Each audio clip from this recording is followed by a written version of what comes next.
Hey everybody, welcome to Learning Lab with Mr. Davis. Are you ready to learn about a doozy of a story? The story of the Catholic Church and Henry VIII, deception, murder, beheadings, craziness between the Catholic Church, the Protestants, and the newly formed Anglican Church, a real soap opera. I'm ready to learn about that, and I bet so are you. Let's dive right in.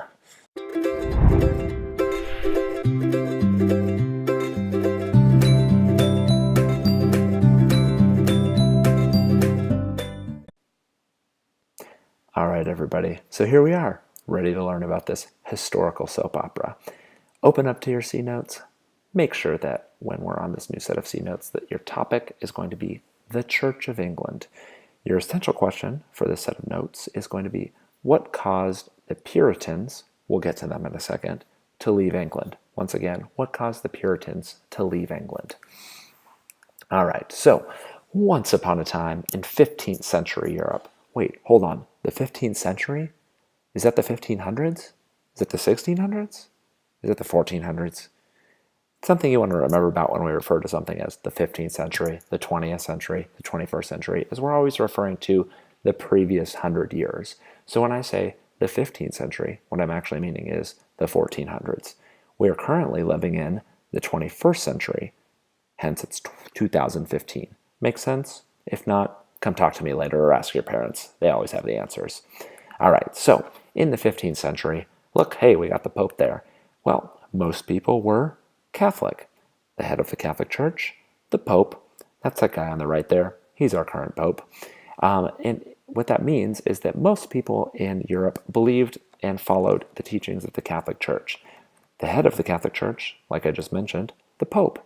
The Pope is basically going to be like exactly the guy who is dictating what the Word of God is. He's the one with that direct lifeline to God. Whatever the Pope says, people who are Catholic, they're going to follow it, especially in the 15th century. What also the Catholic Church said at the time is that divorce is illegal.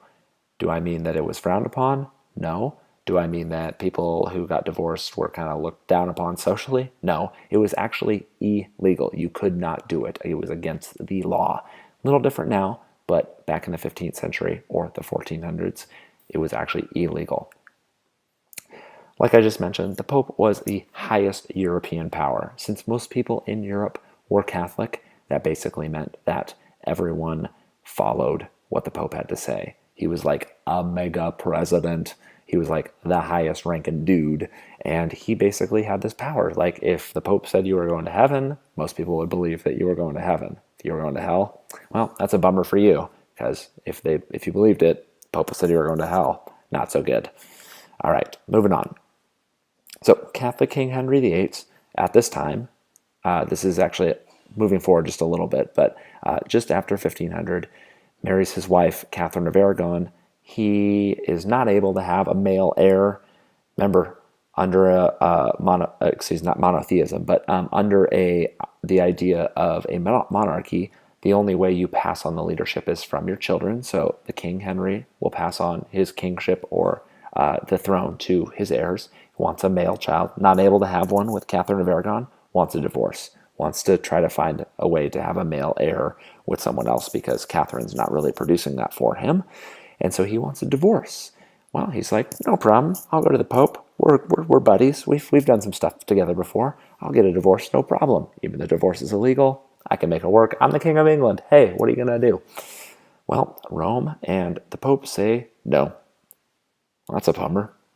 They've already done him some favors before, so essentially this starts some pretty high tension between the Catholic Church and the head of England, the King of England. So, you can think, like, if the highest power at the time is the Pope and the Catholic Church, well, King Henry VIII feels like he's a pretty high power. I mean, he's the King of England. England's one of the most powerful countries in the world. Tension's starting to rise a little bit between the two. So, it becomes this big game of essentially like Texas Hold'em. Both parties have pushed all their chips in the middle, saying, this is what I want. The other party says, this is what I want. Tensions are getting a little high. Here's a nice picture of King Henry VIII. You can see he's a pretty proud fellow from the way the artist has rendered him. I'm not going to leave that picture for your own interpretation, but you can get a sense of how he thinks of himself. Moving forward, basically, the person that King Henry VIII has become smitten with is this young lady named Anne Boleyn, and she has basically decided and put pressure on him to, hey, if the Catholic Church isn't going to let you divorce your wife and marry me, why don't you just make your own church, man? I mean, you're the King of England. Here's a picture of the beautiful Anne Boleyn. And so in 1534, King Henry VIII decides to do this, and he replaces the Pope with himself, or the English crown, and creates his own church. This causes some pretty big divisions among the people of Europe, and specifically the people of England. Well, I'm Catholic, but I also feel loyal to the king, so I'm not exactly sure what to do here. So you can see that the division starts to rise up, specifically in England. So moving forward, King Henry VIII, after he declares his own church, starts seizing all of those Catholic lands that were in Europe. Basically, all the people that were Catholics in Europe, which was most of them, he starts taking all of the church's land. He starts taking all of the wealth that they owned, all the money that they possessed, all the gold that they have, and he starts passing it around to the people who will back him up and support him. Overnight, he also forces everyone in the entire realm of England, the entire country, to renounce Catholicism and become Anglicans. This is what he called his church, Anglican, or the Church of England. And so if you belong to this church, you are an Anglican or you follow Anglicanism. Yeah, it's a bummer deal, for sure. All right, so as we move forward and we think about putting this in context, when the United States forms hundreds of years later, you can see how this kind of behavior, this idea that a king can basically just force everyone in the entire area, the entire country, to become a specific religion, this causes some frustration and some wariness on behalf of this newly formed United States of America. And this sets the precedent for the idea of the separation of the church and the government or the state. So with that being said, I want you to just take a second to think about that. What does that mean? What does that term mean, the separation between church and state? Take a second to think about that. Pause the video if you need to. When you're done, unpause it. I'm ready to move on. All right, so now imagine tonight you're watching TV with your family. You're sitting down, watching some Netflix, whatever, and a broadcast comes on. It's the governor of Oregon. She comes on and she says, "We are starting a newly formed Church of Oregon.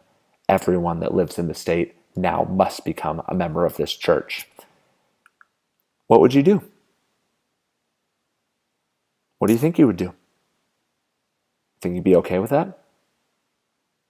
Take a second to think about it.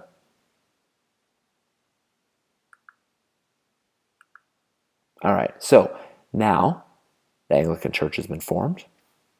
This goes on for some time. We're now in the 16th century, which means, once again, the 1500s. All right, this group of people called the Puritans rise up. It's pretty self-explanatory. Purify, Puritans, to be pure.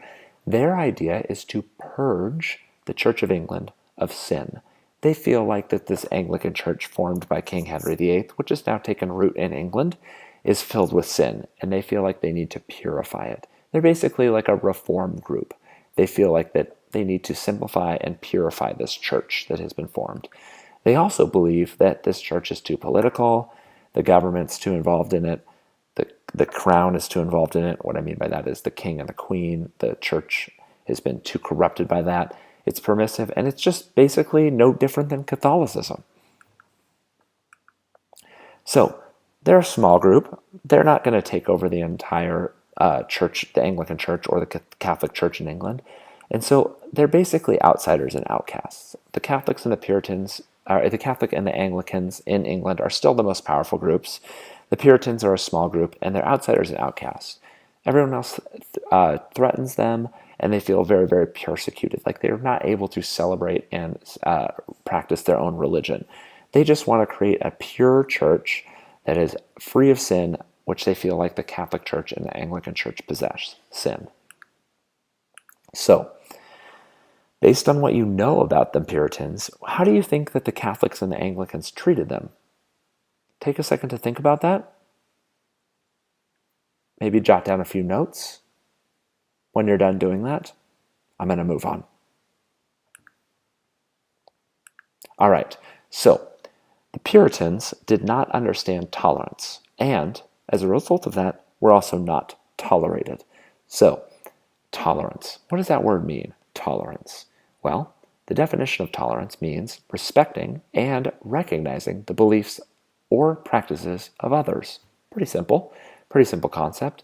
Let's think about that in terms of the Puritans. So they did not respect or recognize the beliefs of the Catholic Church or the Anglican Church. They didn't respect it because they didn't believe it was pure, that the Catholic and Anglican Church had been corrupted by sin. As a result of that, they also were not tolerated by the Catholics or the Anglicans toward their beliefs. They, as a result of this, the Puritans, wanted freedom to practice their religion. That makes sense. Everyone should be free to practice their religion, right? But not everyone, they also did not want everyone else to have the freedom to practice their religion as well. This seems a little bit counterintuitive, a little bit hypocritical, that they wanted the freedom to practice their religion, but didn't feel like that everyone else, specifically the Catholics and the Anglicans, should be free to practice their religion. That seems a little weird. That was because they felt that their way was the only way to get to heaven. We see this theme crop up plenty of times throughout world history. There's many religions that believe that their way is the only way to get to heaven. The Puritans were no different. So, as a result of this, they decided to do something. They were stuck in England, but something was happening. There was something new going on where they might have an opportunity to do something else when it comes to practicing their religion. So, what I want you to think about now is I want you to think about what are some of the push and pull factors that the Puritans might have had in England. And what I mean by push and pull factors is what might have pushed them to leave England, and what are some of the things that might have pulled them to go somewhere else outside of England. Where could that place have been? Think about the context of what we've been discussing in class. When you're done with that, I want you to go ahead and stop the presentation, and we'll move on to the next thing. Thanks for watching this video. We'll see you next time.